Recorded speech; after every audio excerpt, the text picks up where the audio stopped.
When I was younger, I have to run away from my home because I have to earn money. I have to help my family, my mother, my brothers. I have to send them to school. I decided to go to Manila to help my mother and my brothers. But is it true that when you were younger, you really didn't like boxing initially? When I was young, I loved to study. The problem is my parents don't have money to send me in the school. So when I was graduated in elementary, I focused my boxing career. We don't have our own house, we don't have land, we don't have even food. We just, we have to work every day to make money to buy food for the family. So even we're too young to work, but we have to work. Like selling donuts, selling pandesal, selling flowers, just to earn money to buy food. Sometimes we don't have food to eat one day and we just drink water. If we have money to buy food, it's I think it's not enough just for us. We just cook the food and then divide to all of us. We were dirt poor. I had to work since the age of 7 to help my mother, feed my 3 siblings and me. My days, many days, I was lucky to have one full meal. On days when we had no food, I would drink lots of water just to fill my stomach.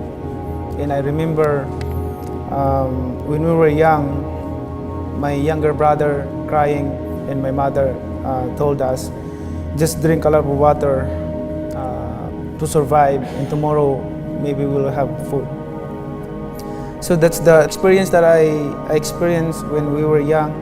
But my mind and spirit were never hungry. At night, when I could not sleep because of the cold, I would read the labels of the carton boxes that serve as my bed on the street pavement. Outside the street, I sleep in with the carton, the box. For us, that our dad is not around because we're not relying on our dad. We will learn how to work hard to make money. I'm so thankful to God that I had experienced that life, before I get this life. Why? Even I have millions of dollars, I still understand, I still feel the hearts of the poor people. 2001, Manny Pacquiao walks through the door. Yes. What did you know about Manny? Nothing. Didn't even know who he was. He's a little guy walking in, 112 pound, and he says, "Well, you want to work out together?" I said, "Yeah, no problem." Wow, this kid can fight because he had speed and he had power. I asked Pacquiao, he says, "Well, did you go to any other gyms before this one?" He says, "Freddie, I started in New York and I came across the country and I stopped at every gym I could. And everyone else turned me down." I says, "What?" So we started working together. Everything was going really well. And then he was about to go home, but right at that time, Ledwaba was the world champion from South Africa. And his opponent had gotten sick and pulled out of the fight. Manny was the next available opponent. And they said, "Freddie, your guy's gonna get killed." And he goes into this fight as a 60-1 underdog, and the announcers don't even know how to pronounce his name. So it's the southpaw Pacquiao against the conventional fighter Ledwaba. Pacquiao. Say Pacquiao. Pacquiao should fight here. He shouldn't try to get into a boxing match with this master boxer from South Africa. He took this fight on only 2 weeks' notice, only came here to America 10 days ago, and he is banging Ledwaba right now. I want you to start using your feints and your head movement. Okay. All right? Just like in the locker room, you hear me? Okay. Almost a resignation in the eyes of Ledwaba. Yeah, Joe Cortez has seen enough. That's a TKO victory for the very impressive Manny Pacquiao. First of all, I would like to thank God for this opportunity. I came from nothing. Just a small boy from streets of General Santos City. No shoes, no food, no chance, just a dream in my heart. I know hunger. I know pain. I know what it means to be counted out. But I also know what God can do when you keep the faith and never give up. Boxing gave me a way out. It turned my struggles into strength, my failures into lessons, and my pain into purpose. From flyweight to junior middleweight, 8 divisions.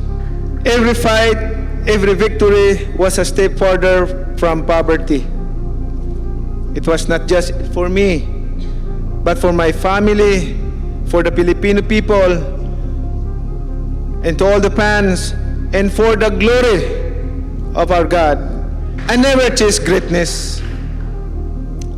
I just work hard to be better than Manny Pacquiao I was yesterday. I never pick the easy fights. I choose the hard ones. I move up weight after weight, not to protect a record, but to test my limits. And now, when I look back, 8 division world champion, world titles in 4 different decades, oldest welterweight world champion in history. Those are not just opinions, they are facts. But greatness isn't what you call yourself, it is how you live your life and how you inspire others. I dedicate this moment to every underdog, every dreamer, every person who keeps fighting even when the odds are against them. And to every young boy or girl with a dream, don't let your situation define your future. With God, nothing is impossible. All things are possible with God. As it says in Joshua 1 verse 9, be strong and courageous. Do not be afraid. Do not be discouraged. For the Lord your God will be with you wherever you go. And that's what happened to me. He was with me from the slums of Sarangani to the bright lights of Las Vegas to here at the International Boxing Hall of Fame. I am the only 8 division world boxing champion in history. Having won 11 major world titles, my education, certainly non-traditional, non-formal, largely unstructured. It is a matter of record that I only had traditional formal schooling until secondary school, grade 12. If you have determination, if you ignore the odds against you, never ever quit. Think of David and Goliath and look at me. I was a fighter long before I first set foot in a boxing ring. All my life I have been fought to live. Every single day in my youth, I fought for survival,